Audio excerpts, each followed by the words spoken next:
میں نے ان سے انہیریٹ کی اور میرے جو سبلنگز ہیں انہوں نے ان سے انہیریٹ کی. تو جیسے سب کو کمپنسیٹ کیا گیا اسی طرح سے گورنمنٹ نے اس لینڈ ہولڈر کو یا اس لینڈ اونر کو جو میرے دادا مرحوم ہیں ان کو بھی کمپنسیٹ کیا, جو اس دنیا سے گزر چکے تھے, یعنی ان کے وارثوں کو کمپنسیٹ کیا. تب بیمنا والوں نے بھی, دوربل والوں نے بھی اور دندوسا درگن والوں نے بھی ایک پروٹیسٹ کیا کہ جو زمین کمپنسیٹ ہو رہی ہے, جو پیسہ دیا جا رہا ہے, معاوضہ دیا جا رہا ہے, وہ صرف اتنے ہی زمین کا معاوضہ دیا جا رہا ہے جتنا رجسٹر ہے وہاں پہ, جبکہ زمینداروں کے پاس پوزیشن میں اس سے زیادہ زمین ہے اور وہ کاشت کرتے ہیں, اور اس زمین کی لیوی لی جاتی تھی لوگوں سے, کاشت کی جاتی تھی, کاشت کے اگینسٹ, ایگریکلچر ایکٹیویٹی کے اگینسٹ گورنمنٹ ان سے لیوی لیتی تھی, اور یہ زمین وہی تھی, لیوی کے اگینسٹ ان کو وہاں پہ کاشت کرنے کی اجازت ہوتی تھی. اور وہ ایگریکلچر ایکٹیویٹی کے اگینسٹ جو لیوی دیتے تھے, زمینداروں نے لیوی جتنے زمین کی دی تھی وہ پوزیشن سے کم تھی, تو اسی حوالے سے انہوں نے پھر پروٹیسٹ کیا کہ ہمارے پوزیشن میں زیادہ زمین ہے تو ہمیں پوزیشن کے حوالے سے کمپنسیٹ کیا جائے. اور اس میں نہ میرا رول ہے, نہ میرے والد صاحب کا رول ہے, نہ میرے گرینڈ فادر کا رول ہے. تو گورنمنٹ نے وہ ڈیمانڈ ان کی سنی, اس پہ فیصلہ لیا کہ جتنا بھی پوزیشن میں ہے, سروے ہوا پھر سے کہ زمیندار کے پاس کتنی زمین پوزیشن میں ہے, ان زمینداروں کو وہ زمین کا کمپنسیشن دیا گیا. آپ نے کیمراز اٹھا کے جا سکتے ہیں, بینا میں بھی بینیفیشری ہے, دوربل, درگن, اس سارے ایریا میں, دندوسا میں بینیفیشری ہے جنہوں نے پوزیشن کے حساب سے اپنی ڈیمانڈ کے مطابق پوزیشن کے حساب سے جتنے زمین پہ وہ ایگریکلچر ایکٹیویٹی کرتے تھے زمینوں کا کمپنسیشن لیا. جب وہ ایڈ ہوا تو شاید جو زمین, جو رقبہ میرے دادا مرحوم کے نام سے تھا, ان کو بھی پھر پوزیشن کے حوالے سے کمپنسیٹ کیا گیا ہے. اب اس سارے پروسیس میں کہیں پہ انوالو نہیں ہوں, ڈائریکٹلی میں کہیں پہ انوالو نہیں ہوں. ایز آئی سیڈ, یہ میری زمین نہیں ہے, یہ میراث ہے جو مجھ سے پہلے والی لیول, جو میرے گرینڈ فادر کے بچے ہیں, میرے چاچا ہے, میری پھوفیا ہے, ان میں ڈسٹریبیوٹ ہوتی ہے. انہی بھائیوں میں سے میرے والد صاحب کا جو حصہ ہے وہ ہم میں ڈسٹریبیوٹ ہوتا ہے, یعنی میرے والد صاحب کے جو بچے ہیں, ہم 3 سبلنگز, ہم میں ڈسٹریبیوٹ ہوتا ہے. اور ہماری فیملی میں جہاں پہ جو رہتا ہے, جہاں پہ ہم نے گھر بنایا ہے, میرے دادا مرحوم کے بچوں نے جہاں پہ گھر بنائے ہیں, انکلوڈنگ مائی فادر, جہاں پہ میں یہاں پہ رہتا ہوں, جتنی بھی زمین تقسیم ہوئی ہے ابھی تک وہ صرف اتنی ہی ہوئی ہے جہاں پہ ہم نے گھر بنایا ہے. اس سے باہر جتنی بھی آغا صاحب مرحوم کی زمینیں تھی جو ان کے بچوں میں تقسیم ہونی چاہیے تھی, ابھی بھی تقسیم نہیں ہوئی ہے.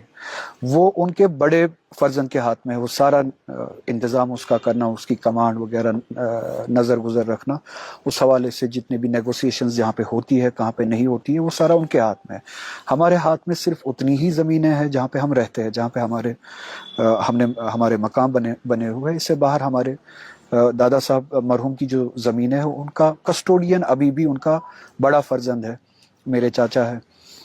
تو یہ نیگوسیشنز ان کے ساتھ ہوئی ہے, ان کے ذریعے ہوئی ہے, کیونکہ وہی کسٹوڈین تھے اور ابھی بھی ہے, باقی زمینوں کے کسٹوڈین وہی ہے. نہ نیگوسیشنز کے بارے میں ہمیں پتہ ہے, نہ زمین کے مقدار کے بارے میں ہمیں پتہ ہے. میں 3rd جنریشن سے ہوں, مجھے اس بارے میں کوئی علم نہیں ہے, نہ زمین کے مقدار کے بارے میں, نہ زمین کی قیمتوں کے بارے میں, نہ زمین کے پوزیشن کے بارے میں, نہ زمین کی ایکٹیویٹی کے بارے میں. ہمارے یہاں ابھی بھی کنفیوژن ہے کہ کہاں پہ کون سی زمین ہے. تو جیسے ہر گھر میں ہوتا ہے, وہ ابھی ڈسٹریبیوشن ابھی پوری نہیں ہوئی ہے. تو اسی طریقے سے اس زمین کے بارے میں بھی ہمیں کسی کو کچھ نہ پتہ ہے, نہ معلوم ہے. جو بھی نیگوسیشن ہوئی ہے اس کسٹوڈین کے ذریعے, میرے دادا مرحوم کے سب سے بڑے بچے کے ذریعے, فرزند کے ذریعے, میرے انکل کے ذریعے ہوئی ہے. تو سننے میں یہ آیا, اور چونکہ میں اس دوران MLA بھی تھا, تو نالج یہ ہے میرے پاس کہ کتنا کمپنسیٹ کیا گیا پر کنال, 40,000 روپے پر کنال کا کمپنسیشن کیا گیا. اور جو میرے والد میرے دادا مرحوم کی زمین تھی جو ان پوزیشن تھی, جس پہ ایگریکلچر ایکٹیویٹی ہوتی تھی, وہ 90 کنال کی تھی. اور چونکہ جو وہاں پہ کاشت کرتے تھے, چونکہ یہ خود کاشت نہیں کرتے تھے, انہوں نے کاشتکاروں کو زمین دی تھی, پھر ان کو اپنا حصہ دیتے تھے, پروڈیوس میں سے 50-50 ہوتا تھا. انہوں نے اپنے کاشت کے حساب سے زمین وہاں پہ رجسٹر کی تھی, پوزیشن شاید اس سے زیادہ تھا. تو جب سب کو پوزیشن کے حوالے سے ہی, پوزیشن کی بنیاد پہ ہی کمپنسیشن ملا, وہی کمپنسیشن آغا صاحب کو بھی ملنا چاہیے تھا پوزیشن کے حوالے سے. اور جب کہ حقیقت یہ ہے کہ اگر 90 کنال وہاں پہ زمین تھی, پوزیشن یا جو کمپنسیشن ملا ہے وہ صرف 40 یا 60 کنال کا ملا ہے, یا 50 کنال, مجھے ابھی بھی کلیئر نہیں ہے. 90 کنال, یہ جو باقی کے 50 کنال ہے, ان کی کمپنسیشن ابھی بھی نہیں ملی ہے. جو ہم لینڈ اونرز ہے وہاں پہ ابھی بھی نہیں ملی ہے, یعنی پوزیشن سے بھی کم اس فیملی کو کمپنسیشن ملا ہے. اور پر کنال جو ہے وہ 40,000 روپے کا کمپنسیشن ملا ہے, جو اس فیملی کو, آغا صاحب کو کمپنسیشن ملا ہے, جیسے کہ ہر کسی کو ملا وہاں پہ. وہ شاید 40,000 آپ ملٹیپلائی کیجئے انٹو 40 کنالز, ان کا کمپنسیشن ملا ہے. اس کو پھر فردر ڈیوائڈ کیجئے آپ 12 بچوں میں, 11 بچوں میں, تو اس میں میرا حصہ, میرے والد صاحب کا حصہ جو بنتا ہے اس کو بھی فردر پھر ڈیوائڈ کیجئے انٹو 3. شاید مجھے اس وقت یاد ہے 20 سال پہلے وہ شاید چیک ملی ہو 80,000 روپے کی, گورنمنٹ سے نہیں, کیونکہ میری کوئی نہ ڈیل تھی گورنمنٹ کے ساتھ, نہ کوئی نیگوسیشن, نہ میں کوئی ایکٹیو پارٹیسپینٹ تھا اس میں. میں بینیفیشری تھا جو لائن آف انہیریٹنس میں جو بچوں میں تقسیم ہوئی, تو میرا شیئر وہی 80,000 کا بنا. میرے سبلنگس کا اپنا شیئر بنا انٹو 2 آپ کر دیجئے. وہی ہے یہ سب سے بڑا سکیم جس کو بتایا جاتا ہے کہ کروڑوں کا سکیم کیا گیا ہے. شاید وہ بھی مجھے فیملی کے ذریعے سے, جو کسٹوڈین ہیں ان کے یہاں سے, ان کے اکاؤنٹ سے پیسہ آیا 80,000 روپے کا, تو اس زمانے میں 20 سال پہلے. اس سے زیادہ نہ میری اس میں کوئی مداخلت ہے, نہ کوئی ایکٹیویٹی ہے, نہ کوئی نیگوسیشن ہے, نہ کوئی ایکٹیو پارٹیسپیشن ہے.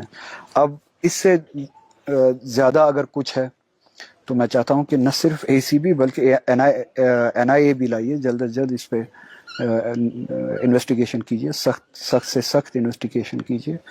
جس نے بھی, جنہوں نے بھی اس میں خدا نخواستہ کوئی کرپشن کیا ہو, ان آفیسرز کو بھی, ان لوگوں کو بھی, ان بینیفیشریز کو بھی اگر کوئی کرپشن ہوا ہے, ان کو آپ منظر عام پہ لائیے, سختی سے ان کے خلاف کام کیجیے.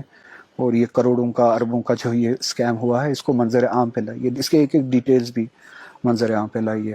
تو یہ تھی اس حوالے سے بات. میں یہ جو آپ دوستوں کو پتہ ہی ہے کہ ماحول کیسا ہے پچھلے سالوں سے, بالخصوص کچھ دنوں سے ماحول یہاں پہ اور ہی زیادہ ایگریسو ہوتا ہی جا رہا ہے پورے ملک میں. بی جے پی کا مسلمانوں کے حوالے سے وقف بل ہو یا بلڈوزر جسٹس ہو, اور کشمیر کے حوالے سے آپ کو پتہ ہی ہے.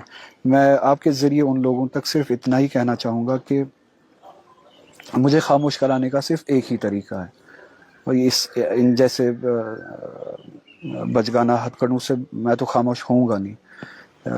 ایک ہی طریقہ ہے, جموں کشمیر کے لوگوں کا حق جو ہے 370 وہ واپس کیجیے. اس دن کے بعد میں خاموش ہو جاؤں گا. جو پورے ملک میں مائنورٹیز کے ساتھ اور مسلمانوں کے ساتھ زیادتیاں ہو رہی ہے, وہ زیادتیاں ختم کیجیے, بند کیجیے. اس دن کے بعد میں خاموش ہو جاؤں گا. جموں کشمیر کی ریاست نے جس بنیاد پہ ایکسیشن کیا ہے اس ملک کے ساتھ, اور ایکسیشن کے جن شرائط کو آپ نے توڑا, ان شرائط کو بحال کیجیے. اس ریاست کی ڈگنیٹی کو, کانسٹیٹیوشنل رائٹس کو بحال کیجیے. ہماری آٹونومی ہے, ہماری جو ڈگنیٹی ہے وہ بحال کیجیے. اس دن کے بعد میں خاموش ہو جاؤں گا. مسلم رائٹس کا خیال رکھیے, اس دن کے بعد میں خاموش ہو جاؤں گا. مائنورٹی رائٹس کو خاموش کیجیے, ان کو بحال کیجیے. اس دن کے بعد میں خاموش ہو جاؤں گا. اس طرح کے حرکتیں, بچگانہ حرکتیں آپ کرو گے, اس کا الٹا اثر پڑے گا. اور جس درسگاہ سے میں آتا ہوں, میں یہ کہتا چلوں, وہاں پہ مقاومت میں, ریزسٹنس میں تکلیفیں اٹھانا پینیکل ہوتا ہے. وہاں پہ پینیکل ہے کہ سر نیزے پہ چڑھ جائے. وہاں پہ اس دن کا انتظار کیا جاتا ہے کہ حق کے لیے, صداقت کے لیے سر نیزے پہ بھی چڑھ جائے. تو آپ کچھ بھی, یہ تو مذاق ہے, آپ کچھ بھی اس کے بعد بھی بنائیں. میری ذات ان چیزوں سے خاموش ہو نہیں سکتی ہے, کیونکہ اس درسگاہ میں, جس درسگاہ سے میں سیکھ کے آیا ہوں, جس درسگاہ سے میں بلانگ کرتا ہوں, وہاں پہ سر اٹھنا نیزے پہ, سر حق کے لیے پینیکل ہے, عروج ہے. اور ہم انتظار کر رہے ہوتے, ہم تلاش کر رہے ہوتے اس دن کا. تو اذیتوں کے لیے میں نے خود کو آمادہ کیا ہے. یہ اس طرح کی حرکتیں جو ہے مجھے خاموش نہیں کر سکتی ہے. اسکیم کے بارے میں نے آپ کو کہا کہ یہ کس قسم کا اسکیم ہے. میں آپ سبھی سے گزارش کروں گا آپ بیمنا میں چلے جائیں. پوزیشن کے حوالے سے یہ کیبنٹ ڈیسیجن ہے, یہ گورنمنٹ کا ڈیسیجن ہے, یہ کسی انڈیویجول کا ڈیسیجن نہیں ہے, یہ گورنمنٹ کا ڈیسیجن ہے کہ پوزیشن کے حوالے سے وہ جو رق کی زمین ہے وہاں پہ جو کاشت کر رہے تھے اس پہ ان کو پوزیشن کے حوالے سے پوزیشن کے مطابق پیسے دیے جائے. اسی حساب سے میری فیملی, میرے دادا مرحوم کی جو زمین تھی وہاں پہ میری نہیں تھی, اس فیملی کو بھی اپنے حصے اپنا حصہ دیا گیا پوزیشن کے حساب سے, جس سے میرا حصہ 80,000 روپے کا بنتا تھا. اگر اسی 80,000 پہ ان کو لڑائی لڑنی ہے یا 1,00,000 روپے پہ ان کو لڑائی لڑنی ہے, میں لڑائی لڑنے کے لیے تیار ہوں. آپ جا سکتے ہیں وہاں, سبھی سے پوچھ سکتے ہیں کہ کتنے لوگوں نے, ہزاروں لوگوں نے, میرا خیال ہے 5,000 کنال جو ہے ایز پر پوزیشن ابھی تک وہاں پہ کمپنسیشن مل چکا ہے, جبکہ ملنا چاہیے تھا اس سے زیادہ. تو یہ اس مذاق کے بارے میں, ہاں آپ کے ذریعے میں اپنے باقی فیملی ممبرس کا ان کے لیے یہی بات کہوں گا کہ میں معذرت خواہ ہوں کہ میری وجہ سے آپ کو بھی تکلیف اٹھانی پڑ رہی ہے. کسٹوڈین کے علاوہ باقی فیملیز جس کے ہاتھ میں یہ سب کچھ ہے, جو یہ کسٹوڈین ہے, اس ایک کے علاوہ باقی سبھی فیملی ممبرس جو اس میں جن کو کھینچا گیا یا ناخواستہ طور جو کھینچے گئے اس میں. اب کیس ان کو بنانا تھا کہ بناتے کیسے, اب پتہ نہیں کہاں سے کون سی چیزیں اٹھا کے, اب they also got dragged into this. It's a fight with me, I hope you understand. میں اپنی فیملی ممبرس کو یہ کہتا ہوں, یہ میرے ساتھ جو یہ لڑائی ہے آپ سمجھ سکتے ہیں کہ اس لڑائی کا نتیجہ ہے. امید ہے کہ آپ مجھے معاف کریں گے اس لیے کہ آپ کو تکلیف اٹھانی پڑ رہی ہے, مگر ساتھ میں یہ بھی امید ہے کہ آپ اس لڑائی میں انشاءاللہ دوسرے لوگوں کی طرح بھی, عام کشمیری کی طرح بھی میرے ساتھ ہوں گے. یہ اس اسکیم کے حوالے سے. دوسرا, یہ وقف بل پہ جو باتیں ہوئی, جو وہ تو ہوئی آپ کے سامنے. پارٹی بھی ایک اپنی پیٹیشن جو ہے وہ درج کر رہے ہیں. یہ بھی کہتا چلوں کہ میں نے بھی اپنی پیٹیشن آلریڈی تیار کی ہوئی تھی ایز این انڈیویجول بھی along with پارٹی. ہوپفلی پھر وہ مرج ہو جائے گی ساری پیٹیشنز. وہ پیٹیشن ہم درج کر رہے ہیں سپریم کورٹ میں. جہاں تک بھی ہو سکے ہم یہ لڑائی لڑیں گے, اور یہ صرف سپریم کورٹ اور پارلیمنٹ کی لڑائی نہیں ہے, اس میں لوگوں کو انوالو ہونا پڑے گا طریقے سے, پیسفلی, ڈیموکریٹکلی. ہمیں اپنے حق کے لیے لڑنا پڑے گا. اب یہ ہمارے دین پہ بات آ چکی ہے, ہمارے مذہبی رائٹ جو ہے وہ ہم سے چھینے گئے, شروعات ہو گئی ہے. تو ہمیں اپنے حقوق کے لیے, اپنے ریلیجس رائٹ کے لیے اٹھنا پڑے گا. امید ہے کہ لوگ اس کی حساسیت کو سمجھیں گے اور اس لڑائی میں سیریس ہوں گے. اپنے حقوق, ڈیموکریٹک جو ہے وہ فائٹ جو شروع ہوگی اس ریاست سے بھی اسی طرح جس طرح سے باقی ریاستوں سے بھی لوگ کوشش کر رہے ہیں, اپنی اوپینین بنا رہے ہیں اور سٹرگل کر رہے ہیں اس بل کے خلاف, وقف بل کے خلاف. اس کے بعد اگر آپ کا کوئی سوال ہے تو میں وہ سوال لے سکتا ہوں. خواجہ صاحب, آپ کو کیا لگ رہا ہے کیوں یہ جو پرانا اس طرح کا کیس ہے جو آپ بتا رہے ہیں بے بنیاد ہے, کیوں اس طرح کی چیزیں باہر لائی جا رہی ہے؟ سرکار کے دوارا کیا انٹرسٹ ہو سکتا ہے؟ جیسے کہ میں نے کہا کہ 20 سال پہلے ایز پر دا چارج شیٹ, مجھے تو اس سے پہلے ایک نوٹس بھی نہیں آئی ہے, ایک فون بھی نہیں آیا پولیس اسٹیشن سے. آج تک مجھے اس بارے میں کچھ نہ پتا تھا نہ انڈیکیشن تھی. 20 سال تک اگر یہ کیس چلا آ رہا ہے تو ابھی تک تو اس پہ کوئی کاروائی ہوئی ہونی چاہیے تھی, لوگوں سے ہمیں نوٹس ملی ہونی چاہیے تھی, ہم سے سوال پوچھا گیا ہونا چاہیے تھا.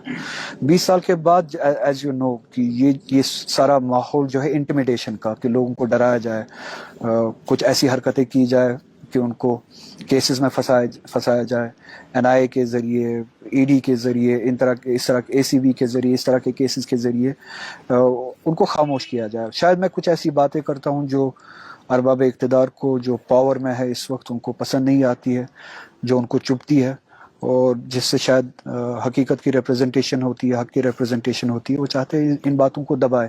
تو اسی چیز کے لیے شاید وہ سمجھتے ہیں کہ جیسے دوسروں کو ایسے کیسز سے دبایا جا سکتا ہے, اس شخص کو بھی دبایا جا سکتا ہے, مگر یہ ان کی غلط فہمی ہے. اس سے تو مجھے اور زیادہ مزہ آئے گا یہ لڑائی لڑنے میں. اگر صاحب نیشنل کانفرنس کے آپ قداور نیتا ہیں, یا کہا جا سکتا ہے کہ اسمبلی ودھان سبھا چناؤ جو ہوئے تھے تو لوگوں نے کچھ کہہ کر یہ بھی کہا جا سکتا ہے کہ آغا روح اللہ کو ووٹ دیے. کیا نیشنل کانفرنس نے کل سے, جب سے یہ ACB والا معاملہ سامنے آیا, آپ سے کوئی وارتالاب کیا کیونکہ ابھی تک پارٹی کا اسٹینڈ آپ کو لے کر، آپ نیتا بھی ہیں نیشنل کانفرنس کے، اسٹینڈ کلیئر نہیں ہے، کوئی بھی یا کہہ سکتے کلیئرفیکیشن ان کی طرف سے یا پارٹی کی طرف سے ابھی تک نہیں آئی. کلیریفیکیشن ان کی طرف سے نہیں آئی، مجھے نہیں پتا، ان کو دینی بھی نہیں تھی جب تک کہ وہ مجھ سے بات نہ کرتے. مجھ سے بات کرتے تو شاید پھر ان کو اس کے بارے میں پتہ چلتا اور وہ کلیریفیکیشن دیتے، مگر میرے ساتھ ابھی تک کوئی بات ہی نہیں ہوئی ہے مجھ سے وزارا ابھی. سبھا چناؤ بڑگام سیٹ پہ ہونے والے، یا کوئی آپ کو لگتا ہے کہ کوئی چہرہ ہے جو آپ کی پارٹی یا بڈگام، ہاں بڈگام اسمبلی میں ریپرزینٹ کرتا تھا 18 سال تک کی. اس کے بعد حالات جو بنے جس کے نتیجے میں مجھے ایسے پارلیمنٹ جانا پڑا، اور میں ایز آئی سیڈ کہ میں اس اسمبلی میں ڈی گریڈڈ اسمبلی میں خود انٹرسٹڈ نہیں تھا، میں اس کو لیجٹیمائز نہیں کرانا چاہتا تھا. میرا یہ فیصلہ ہی تھا کہ میں اس اسمبلی میں شامل نہیں ہوں گا. اور جو بھی پھر حالات بنے، مجھے کہا گیا کہ آپ پارلیمنٹ چلے جائیں. میں پارلیمنٹ گیا. اس کے بعد جب الیکشنز ہوئے یہاں پہ یہ فیصلہ ہوا کہ پارٹی کا وائس پریزیڈنٹ یہاں سے الیکشن لڑے گا، اور لوگوں نے سر آنکھوں پہ بٹھایا اس فیصلے کو، ووٹ دیے. جہاں جیسے آپ نے کہا کہ دوسری جگہوں پہ بھی میری گزارش کا احترام رکھا گیا، اسی طرح سے لوگوں نے یہاں پہ میری بات کا، میں ان کا شکر گزار ہوں، انہوں نے احترام رکھا میری گزارش کا. تو بہت ہی اچھے مارجن سے، بہت ہی زیادہ ووٹ سے انہوں نے یہاں سے کامیابی حاصل کی. تب لوگوں نے یہ نہیں دیکھا کہ باہر سے ہے یا لوکل ہے یا جو بھی ہے، ہر کسی کا حق ہے کہ کہیں سے بھی الیکشن لڑ سکتا ہے، اور لوگوں نے بھی ویلکم کیا. اور اس کے بعد یہ سیٹ خالی کی گئی. اب لوگ، جہاں تک میری انٹریکشن ہے لوگوں کے ساتھ، لوگ چاہتے ہیں کہ ٹھیک ہے، تب وہ فیصلہ کیا گیا، ہم نے اس کا بھی استقبال کیا. اب ہمارا بھی شوق ہے کہ اب اگر انہوں نے یہ سیٹ چھوڑی تو بڈگام سے کوئی بڈگام کا ہی شخص جو ہے ریپرزینٹ کرے. اور میں ان کی اس ڈیمانڈ کو صحیح سمجھتا ہوں، ان کی اس ایسپریشن کو صحیح سمجھتا ہوں. انشاءاللہ جو بھی فیصلہ ہوگا، بڈگام کے لوگوں کو حق ہے کہ ان کا کوئی شخص ان کی کانسٹیٹوئنسی اس علاقے سے، اس بڈگام سے ہی کوئی بڈگام کانسٹیٹوئنسی کو ریپرزینٹ کرے. اگر صاحب جس طرح سے حالات بن رہے ہیں ابھی، کیا آپ کو لگتا ہے آنے والا جو چناؤ ہوگا، جس طرح سے ابھی لوگوں میں نیشنل کانفرنس کے تئیں ناراضگی ہے، کیا آپ کو لگتا ہے آنے والے اسمبلی انتخابات جو یہاں پر بائی الیکشن ہونے والے ہیں ان میں نیشنل کانفرنس کو نقصان ہو سکتا ہے؟ دیکھیے، میں الیکشنز کی بات نہیں کروں گا. نیشنل کانفرنس کو ہم سبھی کو اوور آل الیکشنز کی بات نہیں ہے. We should not be election centric کہ الیکشن کے حوالے سے دیکھے کس سے فائدہ ہو کس سے نقصان ہو. ہماری کمٹمنٹ ہے جموں کشمیر کے لوگوں کے تئیں، ان کے ساتھ ایک کمٹمنٹ ہے. الیکشنز ہو یا نہ ہو، ہمیں ان کمٹمنٹس پہ پورا اترنا چاہیے. سب سے بڑی بات ہے جو سینٹیمنٹل ویلیو ہے پچھلے ووٹ کا جو لوگوں نے دیا، اس سینٹیمنٹ کی قدر کی جائے، اس سینٹیمنٹ کی ریپرزنٹیشن کی جائے، اس مینڈیٹ کا اسی طرح سے ریپرزینٹ کیا، اس مینڈیٹ کو وہی لینگویج دی جائے جو لوگوں نے چاہا پچھلے الیکشن میں، جس ووٹ کے ذریعے ایکسپریس کیا وہی ایکسپریشن ہو. تو اوور آل جو ہے الیکشنز ہو یا نہ ہو، ہم سبھی کو چاہیے کہ لوگوں کے ساتھ جو ہمارے کمٹمنٹس ہیں، جو ٹرسٹ دکھایا پچھلے الیکشن میں، اس ٹرسٹ کا جو ہے احترام کرے اور اسی طرح سے کام کرے جیسے لوگ چاہتے ہیں. اگر صاحب دو ڈیولپمنٹس ہوئی، ایک تو اسمبلی کے اندر جو اسپیکر نے وقت بل پر جو ہے ڈسکشن الاؤ نہیں کیا، اور اس کے بعد آپ کی طرف سے بھی اسٹیٹمنٹ آیا کہ پارلیمنٹ کے اندر جو لیڈر آف فلور لیڈر ہے آپ کا نیشنل کانفرنس میں، میاں الطاف، انہوں نے آپ کو ٹائم نہیں دیا، نہ انٹروڈکشن کے وقت یا نہ پیسیج کے وقت. تو یہ دونوں ڈیولپمنٹس ہیں، ان کو آپ کیسے دیکھتے ہیں؟ اور آپ کا جو نیشنل کانفرنس کے ساتھ اس وقت جو ریلیشنس ہے، جیسے آپ نے ابھی کہا کہ اس طرح کا جو کل چارج شیٹ فائل ہوئی، اس کے بعد نیشنل کانفرنس نے آپ سے بات نہیں کی، تو اس کو آپ کیسے دیکھتے ہیں کل ملا کر؟ دیکھیے، فلور پہ وہ فلور لیڈر ہے، انہوں نے اس دن فیصلہ لیا کہ وہ اپنا نام دیں گے اور وہ خود بات کریں گے. انہوں نے فیصلہ لیا. اس کے بعد اسپیکر ٹائم دے سکتا تھا، 2 ہی منٹ کیوں نہ دیتا، دے سکتا تھا، نہیں دیا.